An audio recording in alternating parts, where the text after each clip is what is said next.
Natagpuan sa China, pinakamalaking minahan ng ginto sa mundo. It's time, Solid Archers. Welcome to Archlight, kung saan asintado ang bawat kaalaman. Nakatuklas ang China ng napakalaking deposito ng ginto na maituturing na pambihirang tagumpay at hindi ito pangkaraniwang minahan.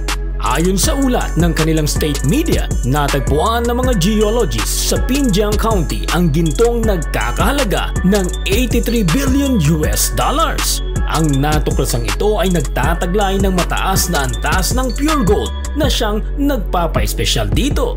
Karaniwan, itinuturing ng kahanga-hanga ang makahanap ng 8 gramo na ginto sa 1 tonelada ng bato. Ngunit sa minahang ito, may mga sample na naglalaman ng 138 gramo na ginto sa parehong dami ng bato para itong makatagpo ng isang kahon ng kayamanan sa halip na karaniwang barya. Dahil sa lawak ng natuklasang ito, nagsisimula ng maapektuhan ang presyo ng ginto sa buong mundo. Mahalaga ito dahil ang pagbabago sa presyo ng ginto ay may direktang epekto sa halaga ng mga produkto tulad ng alahas, smartphones at maging mga kagamitang medikal. Ang makasaysayang discovery na ito ay hindi lamang umaani ng pansin kundi posibleng mabago ang pandaigdigang merkado ng ginto sa mahabang panahon. Anong masasabi mo sa discovering ito, Solid Archers? I-comment mo lamang sa baba ang iyong sagot.